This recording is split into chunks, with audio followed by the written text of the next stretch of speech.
Afternoon ma'am.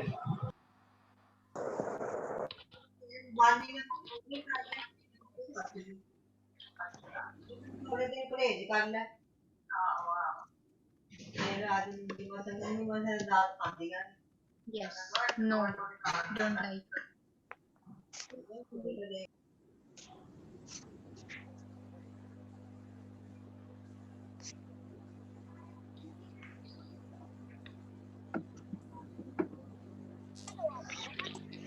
जेड़ा बेटा आपका फॉर्मेट है राइट साइड पे लिखना है, लेफ्ट साइड पे नहीं लिखना। फॉर्मेट नु असी राइट साइड पे ही लिखना है, लेफ्ट साइड पे नहीं लिखना। इधर असी लिखांगे ਪ੍ਰੀਖਿਆ ਭਵਨ, जिस ਨੂੰ ਆਪਾਂ ਭੇਜ ਰਹੇ ਹਾਂ बेटा पुराने समय ਦੇ ਵਿੱਚ ਜਦੋਂ ਸਾਡੇ ਕੋਲ ਫੋਨ ਜਾਂ ਟੈਕਨੋਲੋਜੀ ਨਹੀਂ ਸੀ, ਉਦੋਂ ਅਸੀਂ ਪੱਤਰ ਹੀ ਲਿਖ ਕੇ ਆਪਣੇ ਸਨੇਹੀ ਜਿਹੜੇ ਆਪਣੇ ਸਗੇ ਸੰਬੰਧੀਆਂ ਰਿਸ਼ਤੇਦਾਰਾਂ ਤੱਕ ਪਹੁੰਚਾਉਂਦੇ ਸੀ। ਠੀਕ ਹੈ, ਜਦੋਂ ਸਾਡੇ ਕੋਲ ਫੋਨ ਨਹੀਂ ਹੁੰਦੇ ਸੀ ਜਾਂ ਹੀ ਕੋਈ ਸੰਦੇਸ਼ਵਾਹਕ ਸੀ, ਅਸੀਂ ਇੱਕ ਦੂਸਰੇ ਨੂੰ ਚਿੱਠੀ ਲਿਖਦੇ ਸੀ, ਚਿੱਠੀ ਰਾਹੀਂ ਆਪਣਾ ਸੰਦੇਸ਼ ਪਹੁੰਚਾਉਂਦੇ ਸੀ।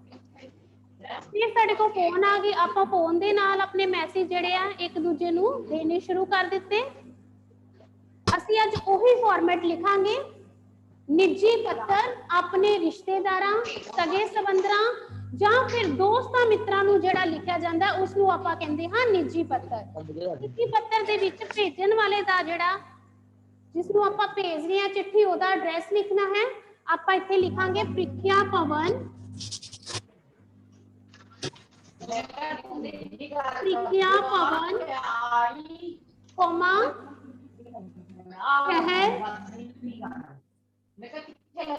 शहर लिख देना है। फिर मिति लिख देनी है, डेट लिख देनी है, जेड़ी डेट नूं आपां चिट्ठी भेजनी है। क्लियर? उस तो बाद इहदे विच बेटा विशा नहीं लिखिया हुंदा। ठीक है, विशा जेड़ा है नहीं लिखिया। ਆਪਾਂ जे किसी अपने मामा चाचा दादा जिसनों भी चिट्ठी लिखनी है उसके बारे इत्थे लिखना है सत्कारयोग चाचा जी, सत्कारयोग मामा जी, सत्कारयोग दादा जी। ਜਾਂ अपने भरा नूं लिखनी है छोटे वीर जी, छोटे भरा, प्यारे वीर, प्यारे भैन ਜਾਂ प्यारी सहेली। जो साडे तो छोटा है उसनूं आपां की लिख देना है प्यारे ਜਾਂ फिर प्यारी। अगर मुंडा है ते प्यारे और कुड़ी है ते प्यारी। जे वड्डे हन ते फिर आपां लिखना सत्कारयोग, उन्हां नूं रिस्पेक्ट दे नाल मामा जी, चाचा जी, दादा जी, जिस नूं चिट्ठी लिखनी है। क्लियर बेटा? इन्नी गल समझ आ गई। इत्थों आपां लिखांगे सत्कारयोग चाचा जी, मामा जी, जिस नूं तुसीं चिट्ठी लिख रहे हो उन्हां दे बारे इत्थे लिख देना है।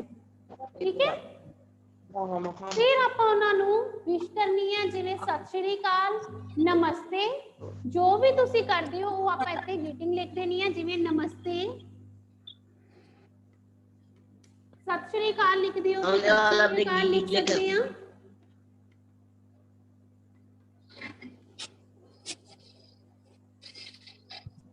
लिखण तो बाद असी की करांगे, अगे जिहड़ी आपां गल कहना चाहुंदे हां वो लिखांगे कि मैनू आपां लिखांगे असी इत्थे राजी खुशी हां। पहला अपने बारे दसना, असी इत्थे राजी खुशी हां, उम्मीद करदे हां कि तुसी भी राजी खुशी होवोगे। जिद्दां आपां फोन करदे हां ते आपां पुछदे हां ना तुहाडा की हाल है, फिर आपां ओह सानू दसदे कि हां ठीक, मैं ठीक हां, तुसी दसो तुहाडा की हाल है। सेम चिट्ठी दे विच भी इसे तरह ही लिखना है, असी इत्थे राजी खुशी हां। पहला बेटा हेडिंग लिखना है निजी पत्र दा फॉर्मेट ਪ੍ਰੀਖਿਆ भवन, ਪ੍ਰੀਖਿਆ भवन लिख देना है, ਪ੍ਰੀਖਿਆ भवन।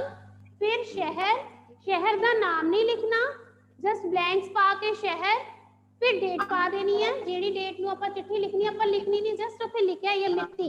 क्लियर?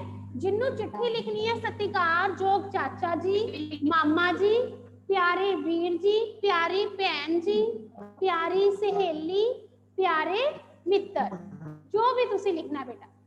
ठीक है, फिर उन्होंने आपां विश करनी है नमस्ते, सत श्री अकाल, जो भी तुसी कहंदे हो उस ते आपां लिख देना है। अगली लाइन आपां लिखांगे असी इत्थे ਰਾਜੀ ਖੁਸ਼ੀ ਹਾਂ। ਅਸੀਂ ਇੱਥੇ ਰਾਜੀ ਖੁਸ਼ੀ ਹਾਂ। ਅਸੀਂ ਇੱਥੇ ਰਾਜੀ ਖੁਸ਼ੀ ਹਾਂ। ਉਮੀਦ ਕਰਦੇ ਹਾਂ ਕਿ ਤੁਸੀਂ ਵੀ ਰਾਜੀ ਖੁਸ਼ੀ ਹੋਵੋਗੇ। ਠੀਕ ਹੈ, ਅਸੀਂ ਇੱਥੇ ਰਾਜੀ ਖੁਸ਼ੀ ਹਾਂ। ਉਮੀਦ ਕਰਦੇ ਹਾਂ ਕਿ ਤੁਸੀਂ ਵੀ ਰਾਜੀ ਖੁਸ਼ੀ ਹੋਵੋਗੇ। ਖੁਸ਼ੀ ਹਾਂ, ਉਮੀਦ ਕਰਦੇ ਹਾਂ, ਕਰਦਾ ਹਾਂ ਜਾਂ ਕਰਦੀ ਹਾਂ। ਇਹ ਤੁਸੀਂ ਆਪਣੇ ਹਿਸਾਬ ਨਾਲ ਲਿਖਣਾ ਹੈ। ਉਮੀਦ ਕਰਦਾ ਹਾਂ ਜਾਂ ਕਰਦੀ ਹਾਂ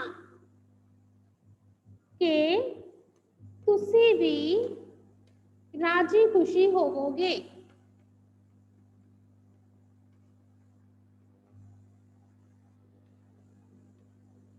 ਖੁਸ਼ੀ ਹੋਵੋਗੇ। फिर उस तो बाद बेटा जेड़ा भी साडे पत्तर निजी पत्तर दा सिरलेख है, जो सिरलेख सानू दिता है ऊपर वो आपां लिख देना है। जिवें सानू सिरलेख दे सकदे आं आपां कि पास होण ते वधाई पत्तर, जां फिर चाचा जी द्वारा भेजे तोहफे दे लई धन्नवाद पत्तर, चाचा जी द्वारा भेजियां किताबां दे लई धन्नवाद पत्तर, ਜਾਂ ਤੁਹਾਡਾ ਭਰਾ ਖੇਡਾਂ ਦੇ ਵੱਲ ਬਿਲਕੁਲ ਧਿਆਨ ਨਹੀਂ ਦੇ ਰਿਹਾ, ਉਹ ਕਿਤਾਬੀ ਕੀੜਾ ਬਣ ਗਿਆ, ਉਸ ਨੂੰ ਤੁਸੀਂ ਸਲਾਹ ਦੇਣ ਦੇ ਲਈ ਇੱਕ ਪੱਤਰ ਲਿਖਿਆ। ਉਹਨੂੰ ਵੀ ਆਪਾਂ ਸੇਮ ਹੀ ਲਿਖਾਂਗੇ ਕਿ ਅਸੀਂ ਇੱਥੇ ਰਾਜੀ ਖੁਸ਼ੀ ਹਾਂ। ਉਮੀਦ ਕਰਦੇ ਹਾਂ ਕਿ ਤੂੰ ਵੀ ਇੱਥੇ ਰਾਜੀ ਖੁਸ਼ੀ ਹੋਵੇਂਗਾ। ਇੱਕ ਚੀਜ਼ ਬੇਟਾ ਹੋਰ ਧਿਆਨ ਰੱਖਣੀ ਹੈ, ਜਦੋਂ ਆਪਾਂ ਕਿਸੇ ਨਾਲ ਅਫਸੋਸ ਦੀ ਗੱਲ ਕਰਦੇ ਹਾਂ ਜਾਂ ਸਾਡੇ ਦੋਸਤ ਮਿੱਤਰ ਰਿਸ਼ਤੇਦਾਰ ਦੇ ਵਿੱਚੋਂ ਕੋਈ ਅਜਿਹੀ ਘਟਨਾ ਹੋ ਗਈ ਹੈ, ਅਫਸੋਸ ਵਾਲੀ ਕਿਸੇ ਦੀ ਡੈਥ ਹੋ ਗਈ ਹੈ, ਤੇ ਆਪਾਂ ਉੱਥੇ ਜਦੋਂ ਫਾਰਮੈਟ ਦਾ ਹਿੱਸਾ ਲਿਖਣਾ ਸੀ, ਇਹ ਨਹੀਂ ਲਿਖਣਾ ਕਿ ਅਸੀਂ ਇੱਥੇ ਰਾਜੀ ਖੁਸ਼ੀ ਹਾਂ। ਫਿਰ ਅਸੀਂ ਇਹ ਲਾਈਨ ਨਹੀਂ ਲਿਖਣੀ ਕਿ ਅਸੀਂ ਇੱਥੇ ਰਾਜੀ ਖੁਸ਼ੀ ਹਾਂ। ਫਿਰ ਆਪਾਂ ਲਿਖਣਾ ਹੈ ਕਿ ਮੈਨੂੰ ਇਹ ਜਾਣ ਕੇ ਬਹੁਤ ਦੁੱਖ ਹੋਇਆ। ਫਿਰ ਆਪਾਂ ਕੀ ਲਿਖਣਾ ਹੈ, ਮੈਨੂੰ ਇਹ ਜਾਣ ਕੇ ਬਹੁਤ ਦੁੱਖ ਹੋਇਆ ਕਿ ਤੇਰੇ ਮਾਤਾ ਜੀ ਜਾਂ ਤੇਰੇ ਪਿਤਾ ਜੀ ਦਾ ਸਵਰਗਵਾਸ ਹੋ ਗਿਆ ਹੈ। फिर ਆਪਾਂ ਇਹ ਰਾਜੀ ਖੁਸ਼ੀ ਵਾਲੀ ਲਾਈਨ ਨਹੀਂ ਲਿਖਣੀ, ਫਿਰ ਇਹ ਲਿਖਣੀ ਹੈ ਕਿ ਮੈਨੂੰ ਇਹ ਜਾਣ ਕੇ ਬਹੁਤ ਦੁੱਖ ਹੋਇਆ ਕਿ ਤੇਰੇ ਪਿਤਾ ਜੀ ਦਾ ਜਾਂ ਤੇਰੇ ਮਾਤਾ ਜੀ ਦਾ ਸਵਰਗਵਾਸ ਹੋ ਗਿਆ ਹੈ। ਠੀਕ ਹੈ, ਅੱਗੇ ਜੋ ਵਿਸ਼ਾ ਉੱਪਰ ਸਿਰਲੇਖ ਤੁਹਾਨੂੰ ਦਿੱਤਾ ਹੋਏਗਾ ਉਹ ਤੁਸੀਂ ਆਪਣੇ ਆਪ ਹੀ ਲਿਖ ਲੈਣਾ। ਉਹ ਬਹੁਤ ਚੰਗੇ ਇਨਸਾਨ ਸਨ, ਉਹਨਾਂ ਨੇ ਤੈਨੂੰ ਪੜ੍ਹਾਉਣ ਦੇ ਵਿੱਚ ਬਹੁਤ ਮਿਹਨਤ ਕੀਤੀ ਹੈ। ਮੈਂ ਚਾਹੁੰਦਾ ਹਾਂ, ਮੈਂ ਉਮੀਦ ਕਰਦਾ ਹਾਂ ਕਿ ਤੂੰ ਉਹਨਾਂ ਦੇ ਪੂਰਨਿਆਂ ਤੇ ਖਰਾ ਉਤਰੇ, ਤੂੰ ਮਿਹਨਤ ਕਰੀ, ਉਹਨਾਂ ਦਾ ਸੁਪਨਾ ਪੂਰਾ ਕਰੀ ਤੇ ਆਪਣੇ ਛੋਟੇ ਭੈਣ ਭਰਾਵਾਂ ਦਾ ਧਿਆਨ ਰੱਖੀ। ਜੋ ਵੀ ਤੁਸੀਂ ਲਿਖਣਾ ਬੇਟਾ ਫਿਰ ਉਸ ਦੇ ਵਿੱਚ ਲਿਖ ਸਕਦੇ ਹੋ। ਕਲੀਅਰ ਬੱਚੇ? यस गौतम? हाँ जी बेटा। Raman, any doubt? No ma'am. Okay. Yes Jitepreet, any doubt बेटा? Yes ma'am. मैम पहले हमने ये फॉर्मेट लिखना है मैम, फिर पत्तर लिखना है हमने। हाँ जी बच्चे, पहला आप एक पेज से फॉर्मेट लिखना है ਤਾਂ ਜੋ ਤੁਹਾਨੂੰ ਪ੍ਰੈਕਟਿਸ ਹੋ ਜਾਏ। ਫਿਰ ਅਗਲੇ ਜਿਹੜਾ ਪੇਜ ਹੈ ਨਾ ਉਹਦੇ ਉੱਪਰ ਆਪਾਂ ਕੋਈ ਵੀ ਸਿਰਲੇਖ ਲਿਖ ਲੈਣਾ, ਵਿੱਚੋਂ ਵਧਾਈ ਪੱਤਰ ਲਿਖ ਜਾ ਸਕਦੀ ਜੀ ਕਿ ਚਾਚਾ ਜੀ ਦੁਆਰਾ ਭੇਜੇ ਤੋਹਫੇ ਲਈ ਧੰਨਵਾਦ ਪੱਤਰ, ਆਪਣੇ ਵੀਰ ਦੇ ਆਪਣੇ ਛੋਟੇ ਭਰਾ ਨੂੰ ਖੇਡਾਂ ਵਿੱਚ ਉਤਸ਼ਾਹਿਤ ਕਰਨ ਦੇ ਲਈ ਪੱਤਰ, ਪਾਸ ਹੋਣ ਤੇ ਆਪਣੀ ਭੈਣ ਨੂੰ ਪਾਸ ਹੋਣ ਤੇ ਵਧਾਈ ਪੱਤਰ। ਠੀਕ ਹੈ, कुछ भी जड़ा आपा सिरलेख लिख के ओदी फिर अगो विनय पत्र निजी पत्र कर लेना है। फॉर्मेट ते सेम ही रहना, बस अंदरला सिरलेख ही चेंज होना। क्लियर? फिर देख लो निजी पत्र दे विच ਪ੍ਰੀਖਿਆ ਭਵਨ ਜਿਹੜਾ ਆਪਾਂ ਰਾਈਟ ਸਾਈਡ ਤੇ ਲਿਖਾਂਗੇ, ਸੱਜੇ ਹੱਥ ਲਿਖਾਂਗੇ। ਸੱਜੇ ਹੱਥ ਲਿਖਣ ਤੋਂ ਬਾਅਦ ਆਪਾਂ ਖੱਬੇ ਹੱਥ ਆਵਾਂਗੇ ਸਤਿਕਾਰਯੋਗ, ਜਿਹਨੂੰ ਚਿੱਠੀ ਲਿਖਣੀ ਹੈ ਉਹਨੂੰ ਇੱਜ਼ਤ ਦੇਣ ਦੇ ਲਈ ਆਪਾਂ ਲਿਖਦੇ ਹਾਂ ਸਤਿਕਾਰਯੋਗ ਚਾਚਾ ਜੀ, ਮਾਮਾ ਜੀ, ਦਾਦਾ ਜੀ, ਪਿਤਾ ਜੀ। ਫਿਰ ਆਪਾਂ ਅਗਰ ਸਾਡਾ ਕੋਈ ਵੱਡਾ ਭਰਾ ਹੈ, ਛੋਟਾ ਭਰਾ ਹੈ, ਆਪਾਂ ਉਹਨੂੰ ਲਿਖ ਸਕਦੇ ਹਾਂ ਪਿਆਰੇ ਵੀਰ, ਪਿਆਰੀ ਭੈਣ, ਪਿਆਰੇ ਮਿੱਤਰ, ਪਿਆਰੀ ਸਹੇਲੀ। ਠੀਕ ਹੈ, ਲਾਸਟ ਦੇ ਵਿੱਚ ਜਦੋਂ ਆਪਣੀ ਸਾਰੀ ਜਿਹੜੀ ਨਿੱਜੀ ਪੱਤਰ ਖਤਮ ਹੋ ਜਾਣਾ ਹੈ, ਪੱਤਰ ਖਤਮ ਹੋਣ ਤੋਂ ਬਾਅਦ ਅਸੀਂ ਕੀ ਲਿਖਾਂਗੇ, ਜਿਹੜਾ ਮਾਮਾ ਹੁੰਦਾ, ਮਾਮਾ ਜੀ ਦੇ ਨਾਲ ਸਾਡਾ ਰਿਸ਼ਤਾ ਹੈ ਪਨੇਵੇਂ ਦਾ, ਪਨੇਵੇਂ, ਤੁਹਾਡਾ ਪਨੇਵਾ। ਜੇ ਚਾਚਾ ਜੀ ਨੂੰ ਲਿਖਣਾ ਹੈ ਤੇ ਆਪਾਂ ਲਿਖਾਂਗੇ ਤੁਹਾਡਾ ਭਤੀਜਾ ਜਾਂ ਫਿਰ ਭਤੀਜੀ। ਪਾਪਾ ਨੂੰ ਲਿਖਣਾ ਹੈ ਤੁਹਾਡਾ ਪੁੱਤਰ ਜਾਂ ਫਿਰ ਤੁਹਾਡੀ ਪੁੱਤਰੀ। ਭਰਾ ਨੂੰ ਲਿਖਣਾ ਹੈ ਤੇ ਆਪਾਂ ਲਿਖ ਦੇਣਾ ਤੇਰੀ ਭੈਣ ਜਾਂ ਫਿਰ ਤੁਹਾਡਾ ਭਰਾ। ਕਲੀਅਰ ਬੇਟਾ? ਇੰਨੀ ਚੀਜ਼ ਸਮਝ ਹੈ? ਠੀਕ ਹੈ। ਤੁਹਾਡਾ, ਜਿਵੇਂ ਹੁਣ ਮੈਂ ਚਾਚਾ ਜੀ ਨੂੰ ਲਿਖ ਰਹੀ ਹਾਂ, ਸਪੋਜ਼ ਇਟ ਮੈਂ ਇੱਥੇ ਚਾਚਾ ਜੀ ਨੂੰ ਚਿੱਠੀ ਲਿਖੀ ਕਿ ਅਸੀਂ ਇੱਥੇ ਰਾਜੀ ਖੁਸ਼ੀ ਹਾਂ, ਉਮੀਦ ਕਰਦੀ ਹਾਂ ਕਿ ਤੁਸੀਂ ਵੀ ਰਾਜੀ ਖੁਸ਼ੀ ਹੋਵੋਗੇ। ਚਾਚਾ ਜੀ, ਤੁਹਾਡੇ ਦੁਆਰਾ ਭੇਜੀਆਂ ਹੋਈਆਂ ਕਿਤਾਬਾਂ ਮੈਨੂੰ ਮਿਲ ਗਈਆਂ ਹਨ। ਇਹ ਕਿਤਾਬਾਂ ਮੇਰੇ ਲਈ ਬਹੁਤ ਵਧੀਆ ਸਾਬਿਤ ਹੋਈਆਂ ਹਨ। ਇਸ ਵਿਚਲੇ ਜਿਹੜੇ ਸਿਰਲੇਖ ਹਨ, ਇਹਨਾਂ ਨੂੰ ਪੜ੍ਹ ਕੇ ਮੈਨੂੰ ਜ਼ਿੰਦਗੀ ਦੇ ਵਿੱਚ ਚੰਗੇ ਗੁਣਾਂ ਬਾਰੇ ਸਿੱਖਿਆ ਮਿਲੀ ਹੈ ਕਿ ਮੈਨੂੰ ਕਿਵੇਂ ਆਪਣੀ ਜ਼ਿੰਦਗੀ ਦੇ ਵਿੱਚ ਅੱਗੇ ਵਧਣਾ ਹੈ। ਮੈਂ ਇਹਨਾਂ ਕਿਤਾਬਾਂ ਦਾ ਤੁਹਾਡਾ ਤਹਿ ਦਿਲੋਂ ਧੰਨਵਾਦ ਕਰਦੀ ਹਾਂ। ਫਿਰ ਅੱਗੇ ਲਿਖ ਕੇ ਧੰਨਵਾਦ ਕਰਦੀ ਹਾਂ, ਮੇਰੀ ਲਾਇਕ ਖਤਮ ਹੋ ਗਿਆ ਪੱਤਰ। ਫਿਰ ਤੁਹਾਡੀ ਪਿਆਰੀ ਭਤੀਜੀ, ਫਿਰ ਮੈਂ ਆਪਣਾ ਬਲੈਂਕ ਪਾ ਕੇ ਨਾਮ। ਕਲੀਅਰ ਬੇਟਾ? ਸੋ ਇਹ ਸੀ ਸਾਡਾ ਫਾਰਮੈਟ ਨਿੱਜੀ ਪੱਤਰ ਦਾ। 5th ਕਲਾਸ ਦੇ ਵਿੱਚ ਬੇਟਾ 5ਵੀਂ ਚ ਤੁਹਾਨੂੰ ਸਿਰਲੇਖ ਦਿੱਤੇ ਹੁੰਦੇ ਸੀ ਵੀ ਇਹ ਵਾਲਾ ਪੱਤਰ ਕਰਨਾ ਤੁਸੀਂ। ਇਹ ਹੁਣ ਕੋਈ ਸਿਰਲੇਖ ਨਹੀਂ ਮਿਲਣਾ, ਆਪਣੇ ਆਪ ਹੀ ਕੋਈ ਵੀ ਪੱਤਰ ਆ ਸਕਦਾ ਹੈ। ਠੀਕ ਹੈ, ਤੁਸੀਂ ਉਸ ਪੱਤਰ ਦਾ ਫਾਰਮੈਟ ਪਤਾ ਹੋਣਾ ਚਾਹੀਦਾ ਹੈ ਤੇ ਅੰਦਰ ਵਾਲਾ ਜਿਹੜਾ ਸਿਰਲੇਖ ਲਿਖਣ ਦਾ ਪਤਾ ਹੋਵੇ ਤੇ ਆਪਾਂ ਹਰ ਕੋਈ ਪੱਤਰ ਲਿਖ ਸਕਦੇ ਹਾਂ। ਕਲੀਅਰ? फॉर्मेट समझ आ गया बेटा? यस बच्चे, यस बेटा।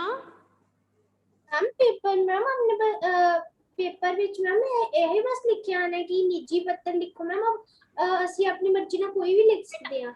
एक ऊपर हेडिंग आएगा ना, निजी पत्र ਤੇ ਲਿਖਿਆ ਆਏਗਾ, ਨਾਲ ਹੈਡਿੰਗ ਵੀ ਲਿਖਿਆ ਆਏਗਾ। ਜਿਵੇਂ ਆ ਗਿਆ ਪੇਪਰ ਦੇ ਵਿੱਚ ਆਪਣੇ ਮਿੱਤਰ ਨੂੰ ਪਾਸ ਹੋਣ ਤੇ ਵਧਾਈ ਪੱਤਰ ਲਿਖੋ। ਠੀਕ ਹੈ, ਜਾਂ ਫਿਰ ਆ ਸਕਦਾ ਹੈ ਕਿ ਮਾਤਾ ਜੀ ਦਾ ਸਵਰਗਵਾਸ ਹੋ ਗਿਆ ਹੈ ਤੇ ਉਹਨਾਂ ਦੇ ਲਈ ਇੱਕ ਪੱਤਰ ਲਿਖੋ, ਉਹਨਾਂ ਨੂੰ ਮਤਲਬ ਦਿਲਾਸਾ ਦੇਣ ਦੇ ਲਈ, ਹੌਸਲਾ ਦੇਣ ਲਈ ਆਪਣੇ ਮਿੱਤਰ ਨੂੰ ਇੱਕ ਪੱਤਰ ਲਿਖੋ। ਇਹਦੇ ਵਿੱਚ ਕੁਝ ਵੀ ਆ ਸਕਦਾ ਹੈ। ਆਪਾਂ ਕੋਈ ਵੀ ਤੁਹਾਨੂੰ ਇਹ ਨਹੀਂ ਦੱਸਣਾ ਸਿਰਲੇਖ, ਇੰਨਾ ਦੱਸਣਾ ਹੈ ਕਿ ਨਿੱਜੀ ਪੱਤਰ ਆਣਾ ਹੈ। ਹੁਣ ਸਾਨੂੰ ਪਤਾ ਹੈ ਨਿੱਜੀ ਪੱਤਰ ਸਾਡੇ ਸਗੇ ਸੰਬੰਧੀਆਂ ਦੇ ਨਾਲ ਸੰਬੰਧਿਤ ਹੁੰਦਾ ਹੈ। ਜਿਹੜੇ ਸਾਡੇ ਰਿਸ਼ਤੇਦਾਰ ਹੁੰਦੇ ਨੇ, ਸਗੇ ਸੰਬੰਧੀ ਹੁੰਦੇ ਨੇ, ਦੋਸਤ ਮਿੱਤਰ ਹੁੰਦੇ ਨੇ, ਉਹਨਾਂ ਨਾਲ ਸੰਬੰਧਿਤ ਜਿਹੜਾ ਹੈ ਨਿੱਜੀ ਪੱਤਰ ਹੁੰਦਾ ਹੈ। ਇਹ ਧਿਆਨ 'ਚ ਰੱਖਣਾ ਹੈ। ਆਪਾਂ ਇਹਦਾ ਐਡਰੈਸ ਕੋਮਾ ਦਾ ਧਿਆਨ ਰੱਖਣਾ ਹੈ, ਕੋਮਾ, ਫਿਰ ਸ਼ਹਿਰ ਖਤਮ ਹੋਣ ਤੋਂ ਬਾਅਦ ਡੰਡੀ। ਠੀਕ ਹੈ, ਖਤਮ ਹੋਣ ਤੋਂ ਬਾਅਦ ਆਪਾਂ ਡੰਡੀ ਪਾਣੀ ਆ, ਜਿੱਥੇ ਰੁਕਣਾ ਉੱਥੇ ਕੋਮਾ ਪਾ ਦੇਣਾ। ਓਕੇ ਬੇਟਾ? ਇਹਦੇ ਵਿੱਚ ਵਿਸ਼ਾ ਨਹੀਂ ਲਿਖਿਆ ਜਾਂਦਾ। ਵਿਨੇ ਪੱਤਰ ਹੁੰਦਾ, ਮੁੱਖ ਅਧਿਆਪਕ ਨੂੰ ਆਪਾਂ ਲਿਖਦੇ ਆ, ਪ੍ਰਿੰਸੀਪਲ ਨੂੰ ਲਿਖਦੇ, ਉਹਦੇ ਵਿੱਚ ਵਿਸ਼ਾ ਦਿੱਤਾ ਹੈ। ਨਿੱਜੀ ਪੱਤਰ ਦੇ ਵਿੱਚ ਕੋਈ ਵਿਸ਼ਾ ਨਹੀਂ ਦੇਣਾ। ਕਲੀਅਰ? ਇਹ ਸੀ ਸਾਡਾ ਨਿੱਜੀ ਪੱਤਰ। ਤੁਸੀਂ ਆਪਣੀ ਫੇਅਰ ਨੋਟਬੁੱਕ ਦੇ ਇੱਕ ਸਾਈਡ ਤੇ ਫਾਰਮੈਟ ਲਿਖਣਾ ਹੈ ਔਰ ਦੂਜੇ ਪਾਸੇ ਆਪਾਂ ਜਿਹੜਾ ਪੱਤਰ ਹੈ ਕੋਈ ਵੀ ਲਿਖ ਸਕਦੇ ਹੋ। ਓਕੇ ਬੇਟਾ, ਨੈਕਸਟ ਆਪਾਂ ਕਰਾਂਗੇ ਮੁਹਾਵਰੇ। ਮੁਹਾਵਰੇ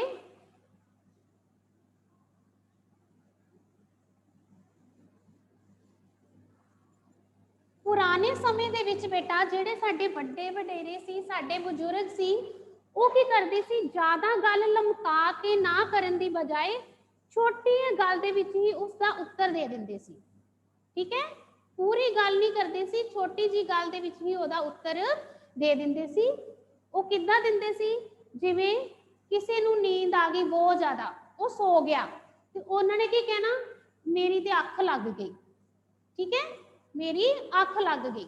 ਵੀ ਮੈਂ ਟੀਵੀ ਵੇਖ ਰਿਹਾ ਸੀ, ਟੀਵੀ ਵੇਖਦੇ ਵੇਖਦੇ ਮੇਰੀ ਅੱਖ ਲੱਗ ਗਈ। ਅੱਖ ਲੱਗ ਗਈ, ਅੱਖਰਾਂ ਸ਼ਬਦਾਂ ਨੂੰ ਛੋਟਾ ਰੂਪ ਦੇ ਦਿੱਤਾ। ਮੈਂ ਸੋ ਗਿਆ ਕਿਉਂਕਿ ਮੈਨੂੰ ਨੀਂਦ ਆ ਗਈ ਸੀ। ਇਸ ਲਾਈਨ ਨੂੰ ਉਹਨਾਂ ਨੇ ਛੋਟੇ ਸ਼ਬਦਾਂ 'ਚ ਬਣਾਤਾ, ਅੱਖ ਲੱਗ ਗਈ। ਓਕੇ, ਉਸ ਤੋਂ ਬਾਅਦ ਅੱਖਾਂ ਦਾ ਤਾਰਾ। ਹੁਣ ਸਾਨੂੰ ਪਤਾ ਕਿ ਅੱਖਾਂ ਦਾ ਤਾਰਾ ਦਾ ਕੀ ਅਰਥ ਹੁੰਦਾ ਹੈ, ਜਿਹੜਾ ਸਾਨੂੰ ਬਹੁਤ ਪਿਆਰਾ ਹੋਵੇ ਉਹਨੂੰ ਆਪਾਂ ਕਹਿੰਦੇ ਅੱਖਾਂ ਦਾ ਤਾਰਾ। ਇਹਦਾ ਮਤਲਬ ਕੀ ਹੈ ਕਿ ਬੱਚੇ ਮਾਤਾ ਪਿਤਾ ਦੀਆਂ ਅੱਖਾਂ ਦੇ ਤਾਰੇ ਹੁੰਦੇ ਹਨ। ਬਜ਼ੁਰਗਾਂ ਨੇ, ਸਾਡੇ ਵੱਡੇ ਵਡੇਰਿਆਂ ਨੇ ਜਿਹੜੇ ਮੁਹਾਵਰੇ ਬਣਾਏ, ਉਹਨਾਂ ਨੇ ਕੀ ਲਿਖ ਦਿੱਤਾ, ਇਹ ਤੇ ਮੇਰੀਆਂ ਅੱਖਾਂ ਦਾ ਤਾਰਾ ਹੈ। ਠੀਕ ਹੈ, ਉਹ ਪੂਰੀ ਲਾਈਨ 'ਚ ਉਹਨੂੰ ਨਾ ਖਤਮ ਕਰਕੇ ਛੋਟੇ ਸ਼ਬਦਾਂ ਦੇ ਵਿੱਚ ਉਹਨੂੰ ਗੱਲ ਨੂੰ ਖਤਮ ਕਰ ਦਿੱਤਾ। ਲਮਕਾ ਕੇ ਨਾ ਕਰਨਾ, ਛੋਟੇ ਸ਼ਬਦਾਂ ਦੇ ਵਿੱਚ ਗੱਲ ਖਤਮ ਕਰਨਾ। ਸੋ ਹੁਣ ਅਸੀਂ ਕਰਾਂਗੇ ਮੁਹਾਵਰੇ। एक चीज बेटा मुहावरियां का ध्यान रखना है, जदों असी मुहावरे करने हैं, ਜਦੋਂ ਅਸੀਂ ਮੁਹਾਵਰੇ ਕਰਨੇ ਆ ਤੇ ਆਪਾਂ ਮੁਹਾਵਰਿਆਂ ਦੇ ਵਿੱਚ ਉਹਨਾਂ ਦੇ ਅਰਥ ਲਿਖਣੇ ਆ ਨਾਲ। ਜਦੋਂ ਆਪਾਂ ਅਰਥ ਲਿਖਣੇ ਆ, ਅਰਥ ਲਿਖਦੇ ਹੋਏ ਅਸੀਂ ਕੀ ਕਰਨਾ ਹੈ, ਮੁਹਾਵਰਾ ਜਿਹੜਾ ਦਿੱਤਾ ਹੈ ਉਹਦਾ ਹੀ ਵਾਕ ਬਣਾਉਣਾ ਹੈ, ਅਰਥ ਦਾ ਵਾਕ ਨਹੀਂ ਬਣਾਉਣਾ। ਜਿਵੇਂ ਬੱਚੇ ਕੀ ਕਰਦੇ ਨੇ, ਉੱਲੂ ਬਣਾਉਣਾ ਦਾ ਮੁਹਾਵਰਾ ਲਿਖਿਆ, ਉੱਲੂ ਬਣਾਉਣਾ, ਉਸਦਾ ਅਰਥ ਕੀ ਹੋਇਆ, ਮੂਰਖ ਬਣਾਉਣਾ। ਤੇ ਆਪਾਂ ਜਦੋਂ ਵਾਕ ਲਿਖਿਆ ਆਪਾਂ ਇਹ ਨਹੀਂ ਲਿਖਣਾ कि सानू दूसरियां नू मूर्ख बनाना चाहिए है, चोर सिपाही नू उल्लू बना के चला गया, ये आना है। ऐ नहीं लिखना कि चोर सिपाही नू मूर्ख बना के चला गया। आपां अर्थ नहीं लिखना, असी की लिखना है, मुहावरा लिखना है। और जो वाक बनाना है उहदे विच कारण दसना है, एवें नहीं उल्टे सीधे वाकां नू कह देना कि ये मुहावरे है। ठीक है, उसका अर्थ लिखना है, फिर वो वाक वो बनाना है जिहदा कारण दस्या गया होवे। क्लियर? सो आपका पेज नंबर है 119।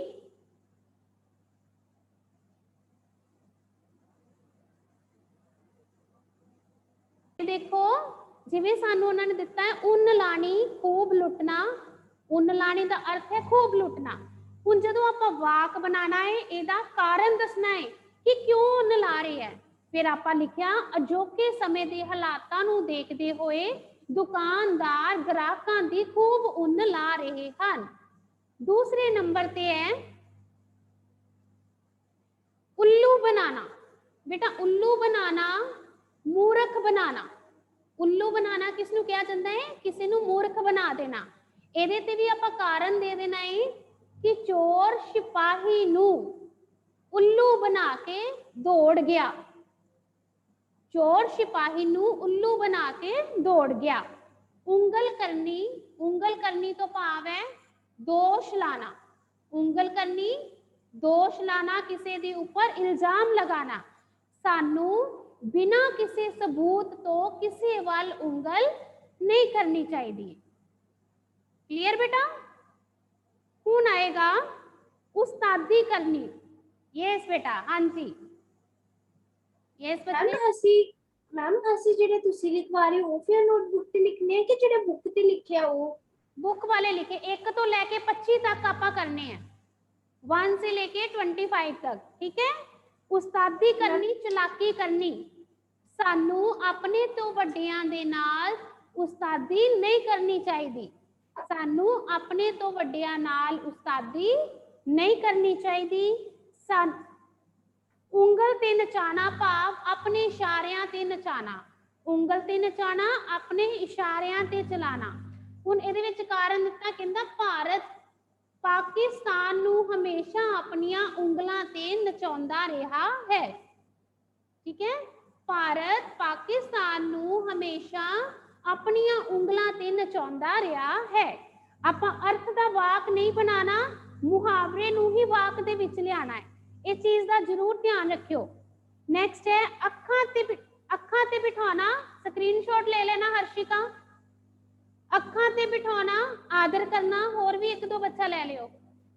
आदर करना, जदों मैं राम दे घर गया ते उसने मैनू मेरी उसने इज्जत की थी, भाव मैनू अखां ते बिठा के मेरी इज्जत की।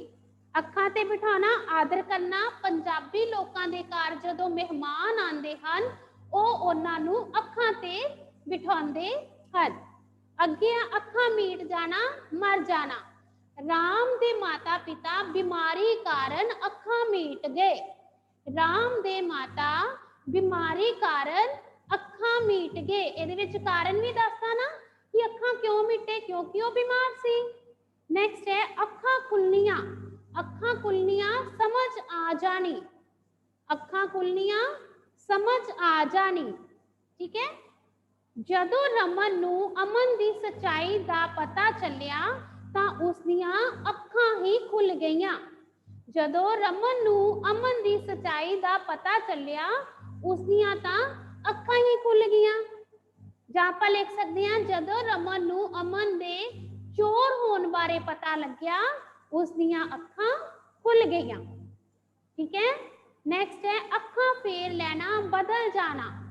अखां फेर लेना बदल जाना। जदों मैं अपने दोस्त कोलों पेन मंगिया उसने मेरे वल अखां ही फेर लिया। जदों मैं अपने दोस्त कोलों पेन मंगिया उसने तां मेरे वलों अखां ही फेर लिया। अग दे भाव होना भाव महंगे होना। अग दे भाव होना महंगे होना।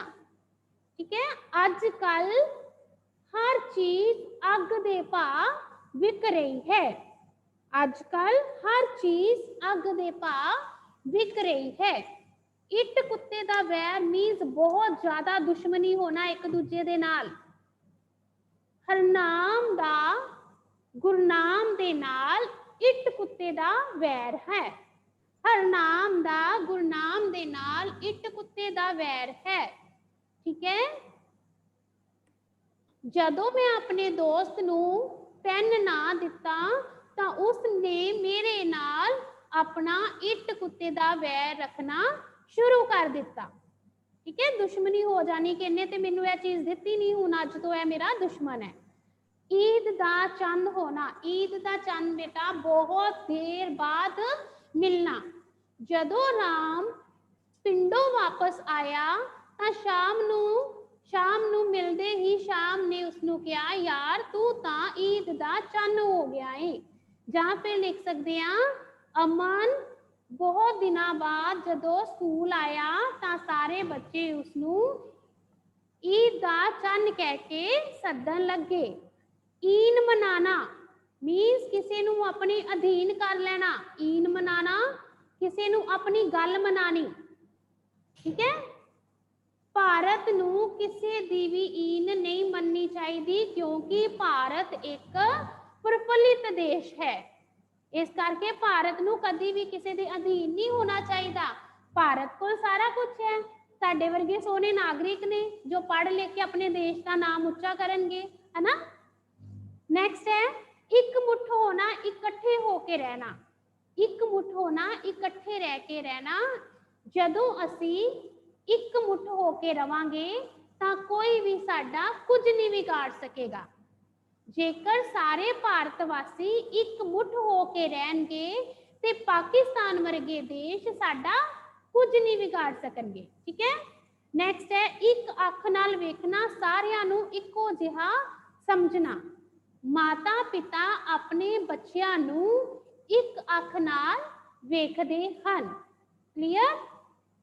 सिर खाना गल्लां नाल शोर मचाना। कई बारी आपां लागे पेरेंट्स दे बोली जाने हैं ना ते पेरेंट्स कह देंगे ना जा परा होके बैठ के सिर खा रही है मेरा, है ना। सेम सिर खाना शोर मचाना बहुत ज्यादा। जदों बच्चे जमात विच नहीं कहना, जदों बच्चे घर विच माता पिता नू ज्यादा सतांदे हन ते माता पिता बदले विच उन्हां नू की कहंदे ने मेरा सिर ना खाओ। सो हुण असीं इहदा वाक बनावांगे सिर खाना। छुट्टी वाले दिन बच्चे अपने माता पिता दा सिर ही खा जाते हैं। भाव किदां गल्लां करके डिमांड दस के ए खाना आ पीना। नेक्स्ट है साह सुकना डर जाना। साह सुकना डर जाना। जदों मैं अपने सामने कॉकरेच नू देखिया मेरा तां साह सुक गया। जदों मैं अपने सामने छिपकली नू देखिया तां मेरा साह ही सुक गया। ठीक है, अगे है सिर ते हाथ फेरना। सिर ते हाथ फेरना बेटा किसी नू आसरा देना, किसी नू आशीर्वाद देना। ठीक है, सिर ते हाथ फेरना आशीर्वाद देना, किसी नू आसरा देना। सानू जब आप लिख सकते इत्थे लिखा है यतीम बच्चे दे सिर ते रिश्तेदारां ने हाथ धरिया। आप कह सकते हाँ कि मेरे दादा दादी ने मेरे सिर ते हाथ रख के मैनू आशीर्वाद दिता। क्लियर। नेक्स्ट है सज्जी बाह होना। सज्जी बाह पक्का साथी होना। भैन भरा अपनियां भैणां दे सज्जी बाह हुंदे हन जां भैणां अपने भरा दी सज्जी बाह हुंदे हन। क्योंकि जदों भी एक दूजे का तुहानू साथ चाहिए है भैन भरावां दा होना जरूरी है। दो भैणां भी हैं ते अगर कल्ली भैन कल बोर ही हो जाएगी, फिर दूसरी भैन अगर उसका साथ देगी, उस नाल खेडेगी, गल्लां करेगी ਤੇ ਉਹਨਾਂ ਦਾ ਸਾਥ ਕਿਹੋ ਜਿਹਾ ਹੋ ਜਾਏਗਾ, ਜਿਵੇਂ ਸਾਡੀ ਸੱਜੀ ਬਾਹ ਇਹਨੂੰ ਕੱਟ ਦਿੱਤਾ ਜਾਏ ਤੇ ਆਪਾਂ ਖੱਬੀ ਬਾਹ ਨਾਲ ਕੰਮ ਨਹੀਂ ਨਾ ਕਰ ਸਕਦੇ, ਦੋ ਬਾਹਾਂ ਦਾ ਹੋਣਾ ਜ਼ਰੂਰੀ ਹੈ। ਉਸੇ ਤਰ੍ਹਾਂ ਹੀ ਸੱਜੀ ਬਾਹ ਤੋਂ ਭਾਵ ਕਿਸੇ ਪੱਕੇ ਮਿੱਤਰ ਦਾ ਸਾਥ ਹੋਣਾ ਜ਼ਰੂਰੀ। ਠੀਕ ਹੈ। ਨੈਕਸਟ ਹੈ ਸਿਰ ਫੇਰਨਾ, ਨਾ ਕਰ ਦੇਣੀ। ਜਦੋਂ ਆਪਾਂ ਕੁਝ ਪੁੱਛੀਏ ਤੂੰ ਕੁਝ ਖਾਦਾ ਹੈ, ਆਪਾਂ ਕਹਿੰਦੇ ਨਾ ਨਹੀਂ, ਸਿਰ ਫੇਰਨਾ, ਨਾ ਕਰ ਦੇਣੀ। ਰਾਮ ਪੂਰੀ ਚਾਕਲੇਟ ਖਾ ਕੇ ਰਾਮ ਨੇ ਜਦੋਂ ਸਾਰੀ ਚਾਕਲੇਟ ਖਾਧੀ, ਜਦੋਂ ਮਾਤਾ ਜੀ ਨੇ ਉਸਨੂੰ ਪੁੱਛਿਆ ਤਾਂ ਉਸਨੇ ਸਿਰ ਹਿਲਾ ਦਿੱਤਾ। ਠੀਕ ਹੈ। ਆਪਾਂ ਹੋਰ ਵੀ ਬਹੁਤ ਸਾਰੇ ਵਾਕ ਜਿਹੜੇ ਤੁਹਾਨੂੰ ਆਸਾਨ ਲੱਗਦੇ ਨਾ ਤੁਸੀਂ ਉਹ ਬਣਾ ਲਓ, ਬਸ ਉਹਦਾ ਅਰਥ ਭਰਪੂਰ ਹੋਣੇ ਚਾਹੀਦੇ ਨੇ ਤੇ ਮੁਹਾਵਰੇ ਨਾਲ ਸੰਬੰਧਿਤ ਹੋਣੇ ਚਾਹੀਦੇ, ਅਰਥ ਨਾਲ ਨਹੀਂ। ਠੀਕ ਹੈ।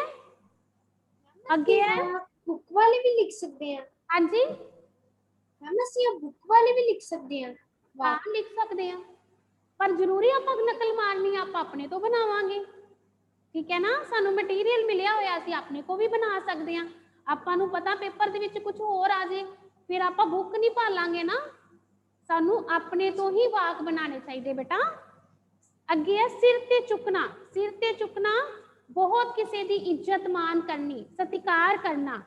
ਸਾਡੇ ਘਰ ਜਦੋਂ ਵੀ ਕੋਈ ਮਹਿਮਾਨ ਆਂਦਾ ਹੈ, ਮੇਰੇ ਮਾਤਾ ਪਿਤਾ ਜੀ ਉਸਨੂੰ ਸਿਰ ਤੇ ਹੀ ਚੁੱਕ ਲੈਂਦੇ ਨੇ। ਸਿਰ ਤੇ ਚੁੱਕ ਲੈਂਦੇ ਭਾਵ ਉਹਨਾਂ ਦੀ ਬਹੁਤ ਆਓ ਭਗਤੀ ਕਰਦੇ ਨੇ। ਠੀਕ ਹੈ, ਉਹਨਾਂ ਦਾ ਆਦਰ ਕਰਦੇ ਨੇ। ਮੈਂ ਤੁਹਾਨੂੰ ਦੱਸਿਆ ਨਾ ਪੁਰਾਣੇ ਬਜ਼ੁਰਗਾਂ ਦੇ ਮਨਾਂ ਤੇ ਜਿਹੜੇ ਉਹਨਾਂ ਦੀ ਜੀਭ ਤੇ ਜਾਂ ਜ਼ੁਬਾਨ ਤੇ ਜਿਹੜੇ ਸ਼ਬਦ ਚੜ ਜਾਂਦੇ ਹਨ, ਉਹੀ ਸਾਡੇ ਵਿਆਕਰਣ ਦੇ ਵਿੱਚ ਆਏ ਹਨ। ਇਹ ਕੋਈ ਬਾਹਰੋਂ ਵਿਗਿਆਨੀਆਂ ਨੇ ਨਹੀਂ ਲਿਖੇ ਜਾਂ ਵਿਆਕਰਣਕਾਰੀਆਂ ਨੇ ਨਹੀਂ ਲਿਖੇ, ਕਿੰਨਾ ਦੇ ਸ਼ਬਦ ਹਨ, ਸਾਡੇ ਹੀ ਪੁਰਖਾਂ ਦੇ ਬਣਾਏ ਹੋਏ ਸ਼ਬਦ ਨੇ ਇਹ ਬੇਟਾ। ਨੈਕਸਟ ਹੈ ਹੱਥ ਤੰਗ ਹੋਣਾ, ਪੈਸੇ ਦੀ ਕਮੀ ਹੋ ਜਾਣੀ। ਹੱਥ ਤੰਗ ਹੋਣਾ, ਪੈਸੇ ਦੀ ਕਮੀ ਹੋ ਜਾਣੀ। ਅੱਜ ਕੱਲ ਮਹਿੰਗਾਈ ਹੋਣ ਕਰਕੇ ਹਰੇਕ ਦਾ ਹੱਥ ਜਿਹੜਾ ਹੈ ਉਹ ਤੰਗ ਹੈ। ਠੀਕ ਹੈ, ਮੈਂ ਸਕੂਲ ਦੀ ਫੀਸ ਨਾ ਦੇ ਸਕਿਆ ਕਿਉਂਕਿ ਮੇਰਾ ਹੱਥ ਇਸ ਮਹੀਨੇ ਬਹੁਤ ਤੰਗ ਸੀ। ਕਲੀਅਰ। ਅੱਗੇ ਹੈ ਹੱਥ ਪੈਰ ਹਿਲਾਉਣਾ, ਕੰਮ ਕਰਨਾ। ਹੱਥ ਪੈਰ ਹਿਲਾਉਣਾ, ਕੰਮ ਕਰਨਾ। ਸਾਨੂੰ ਹਮੇਸ਼ਾ ਆਪਣੇ ਹੱਥ ਪੈਰ ਹਿਲਾਉਂਦੇ ਰਹਿਣਾ ਚਾਹੀਦਾ ਹੈ, ਕਿਸੇ ਦੇ ਮੁਹਤਾਜ ਨਹੀਂ ਬਣਨਾ ਚਾਹੀਦਾ। ਕਲੀਅਰ। ਅੱਗੇ ਹੈ ਹੱਥ ਰੰਗਣਾ। ਹੱਥ ਰੰਗਣਾ ਮੀਨਸ ਗਲਤ ਢੰਗ ਦੇ ਨਾਲ ਪੈਸਾ ਇਕੱਠਾ ਕਰਨਾ। ਹੱਥ ਰੰਗਣਾ ਗਲਤ ਢੰਗ ਦੇ ਨਾਲ ਪੈਸਾ ਇਕੱਠਾ ਕਰਨਾ। ਠੀਕ ਹੈ। ਅੱਜ ਕੱਲ ਦੇ ਵਪਾਰੀ ਗਲਤ ਢੰਗ ਦੇ ਨਾਲ ਆਪਣੇ ਹੱਥ ਰੰਗ ਰਹੇ ਹਨ। ਕਲੀਅਰ ਬੇਟਾ। ਨੈਕਸਟ ਹੈ ਹੱਥ ਮਲਣਾ, ਪਛਤਾਉਣਾ। ਹੱਥ ਮਲਣਾ, ਪਛਤਾਉਣਾ। ਅਸੀਂ ਇੱਕ ਕਹਾਣੀ ਵੀ ਪੜ੍ਹੀ ਨਾ ਲੂੰਬੜੀ ਤੇ ਅੰਗੂਰ ਦੀ। ਜਦੋਂ ਲੂੰਬੜੀ ਦੇ ਹੱਥ ਅੰਗੂਰ ਨਹੀਂ ਆਏ ਤੇ ਉਹਨੇ ਆਪਣੇ ਹੱਥ ਮਲਣੇ ਸ਼ੁਰੂ ਕਰ ਦਿੱਤੇ। ਭਾਵ ਉਹ ਕਹਿ ਤੇ ਸਕਦੀ ਨਹੀਂ ਸੀ, ਉਹਨੇ ਕੀ ਕਿਹਾ, ਇੱਕ ਅੰਗੂਰ ਖੱਟੇ ਆ, ਮੈਂ ਜ਼ਰੂਰ ਖਾਣੇ ਆ। ਸੋ ਹੱਥ ਮਲਣਾ ਭਾਵ ਪਛਤਾਉਣਾ। ਜਦੋਂ ਵਿਦਿਆਰਥੀ ਸਮੇਂ ਸਿਰ ਆਪਣਾ ਕੰਮ ਨਹੀਂ ਕਰਦੇ ਤੇ ਬਾਅਦ ਵਿੱਚ ਉਹ ਆਪਣੇ ਜਦੋਂ ਫੇਲ ਹੋ ਜਾਂਦੇ ਨੇ ਤੇ ਹੱਥ ਮਲਦੇ ਰਹਿ ਜਾਂਦੇ ਨੇ। ਕਲੀਅਰ। ਓਕੇ ਬੇਟਾ, ਇਹ ਸੀ ਸਾਡੇ 1 ਤੋਂ ਲੈ ਕੇ 25 ਤੱਕ ਮੁਹਾਵਰੇ। ਇਸ ਨੂੰ ਆਪਾਂ ਆਪਣੀ ਨੋਟਬੁੱਕ ਦੇ ਵਿੱਚ ਕਰ ਲੈਣਾ ਹੈ। ਠੀਕ ਹੈ। ਹੋਰ ਕੋਈ ਚੀਜ਼ ਜੇ ਨਹੀਂ ਸਮਝ ਆਈ ਤਾਂ ਤੁਸੀਂ ਮੈਨੂੰ ਦੱਸ ਸਕਦੇ। ਅੱਜ ਮੈਂ ਤੁਹਾਨੂੰ ਸਾਰਿਆਂ ਨੂੰ ਨੋਟ ਕੀਤਾ ਹੈ ਕਿਹੜੇ ਬੱਚੇ ਕਲਾਸ ਦੇ ਵਿੱਚ ਆਏ ਹਨ ਔਰ ਕਿੰਨਾ ਨੇ ਆਪਣੇ ਆਪ ਨੂੰ ਲੀਵ ਕੀਤਾ ਹੈ। ਇਸੇ ਲਈ ਮੈਂ ਆਪਣੀ ਪੂਰੀ ਸਕਰੀਨ ਫੁੱਲ ਨਹੀਂ ਕੀਤੀ ਤਾਂ ਜੋ ਮੈਨੂੰ ਪਤਾ ਲੱਗੇ ਕੌਣ ਬੱਚਾ ਕਿੰਨੇ ਸਮੇਂ ਤੱਕ ਕਲਾਸ 'ਚ ਟਿਕ ਰਿਹਾ ਹੈ। ਸੋ ਜਿਹੜੇ ਬੱਚਿਆਂ ਨੇ ਪੂਰੀ ਕਲਾਸ ਲਾਈ ਉਹ ਮੇਰੇ ਸਾਹਮਣੇ ਨੇ। ਓਕੇ ਬੇਟਾ। ਓਕੇ ਬਾਏ ਬੇਟਾ। ਜਿਹੜੀ ਚੀਜ਼ ਨਹੀਂ ਸਮਝ ਆਏਗੀ ਆਪਾਂ ਕੱਲ ਨੂੰ ਫਿਰ ਡਿਸਕਸ ਕਰ ਲਾਂਗੇ। ਠੀਕ ਹੈ, ਬਾਏ।